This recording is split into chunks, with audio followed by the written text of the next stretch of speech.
Welcome to அச்சு விட்டு சமையல். விநாயகர் சதுர்த்தி வருது. அதுக்கு ஒரு கொழுக்கட்டை பண்ணிடலாம். பிள்ளையார்பட்டி கொழுக்கட்டை. அதுக்கு முன்னாடி எங்கள் சேனலை சப்ஸ்கிரைப் பண்ணுங்கள். வாங்க எப்படி செய்யறதுன்னு பார்ப்போம்.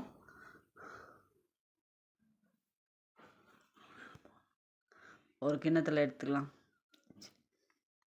1/4 கப்பு சிறுபருப்பு, 1 கப்பு ரைஸு, அரிசி பச்சரிசி, தண்ணி ஊற்றி 1 மணி நேரம் ஊற வச்சிடலாம்.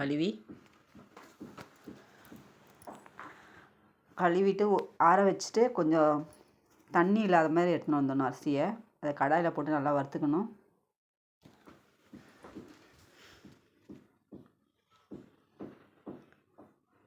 வாசனை வர அளவுக்கு வறுக்கணும்.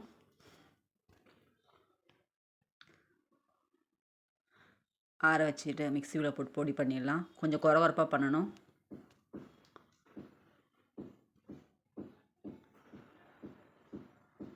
பொடி பண்ணியாச்சு. பாருங்கள், குறகுறப்பாக இருக்குது.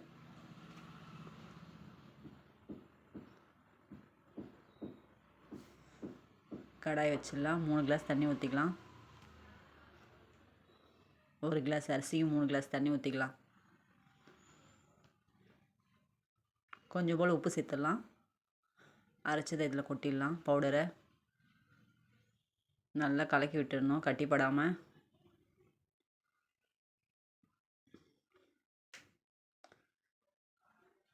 கொஞ்ச நேரம் மூடி வச்சிடலாம்.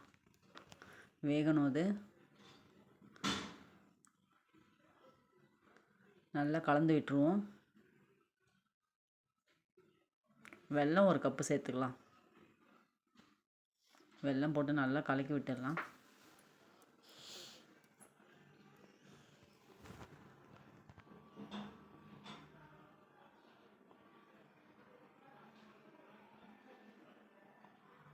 கொஞ்சம் போல் ஏலக்காய் சேர்த்துக்கலாம். 1 ஸ்பூன் நெய் சேர்த்துக்கலாம்.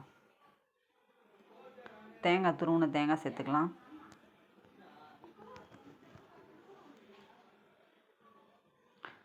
இது நல்லா கலந்து விட்டுருவோம்.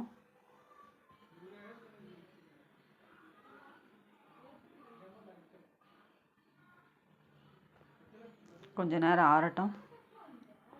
கொஞ்சம் ஆறிடுச்சு. இந்த அச்சில் எண்ணெய் கொஞ்சம் தடவிட்டு அந்த அச்சில் நல்லா ஸ்டஃப் பண்ணிடலாம். போட்டு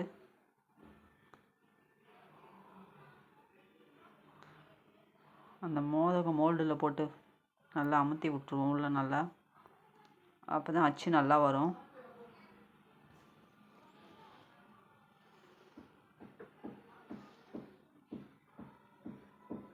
பாருங்கள், நல்லா அழகாக வந்திருக்கு.